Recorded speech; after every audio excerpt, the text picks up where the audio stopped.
এই জায়গায় দেখেন আপনারা যেতে পারবেন না, আপনারা এখান থেকে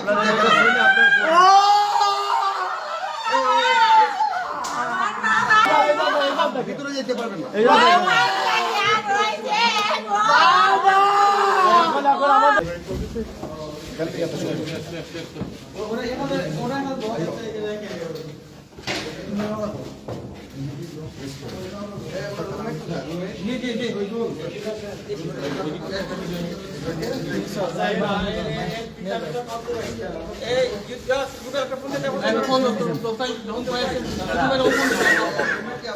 আপনারা দেখলেন যে বিষয়টা, আমরা প্রথমে এখানে যে সংবাদ পাই যে এখানে একটা মেনশনে এখানে বেশিরভাগই সব ব্যাচেলাররা ভাড়া থাকে, অনেকগুলো রুম আছে যে 5 থেকে একটা রুমে অন্ধকার, কেউ দরজা খুলছে না।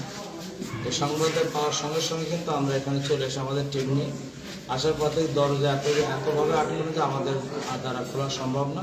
তাৎক্ষণিকভাবে আমি ফায়ার সার্ভিসের শরণাপন্ন হয়, তাদেরকে ফোন দেওয়ার সঙ্গে সঙ্গে তারা তাদের যন্ত্রপাতি নিয়ে তারা আসার পর আপনাদের সামনে খোলা হলো।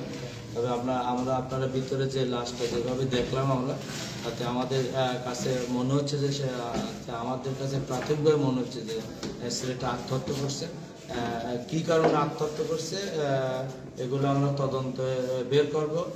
এবং এখানে যে অনেকে সন্দেহ করে যে অনেক সময় যে তাকে কেউ মেরে ঘরে আটকে রাখে কিনা বা কেউ মেরে তাকে ঝুলাই রাখে কিনা, এগুলো এই জন্যই কিন্তু আপনারা যারা সাংবাদিক আছেন, ফায়ার ব্রিগেডের অফিসাররা আছে, তাদের সহযোগী যারা আসে তারাও আসে এবং তারাও আমার সাথে একমত যে এখানে আমরা দরজা ভিতর দিয়ে আটকানো পাইছি এবং আমরা কিন্তু ওই দরজা ভেঙে ভিতরে প্রবেশ করছি এবং আত্মহত্যার যে সিমটমগুলো আমরা দেখে বুঝতে পারি। তারপর আমরা প্রকৃত যে সে কীভাবে মারা গেছে, যেহেতু আমরা ডাক্তার না, আমরা হাসপাতালে প্রেরণ করব, হাসপাতাল থেকে তার মৃত্যুর কারণটা আমাদেরকে জানাবো। আমি সুবল দেবনাথ,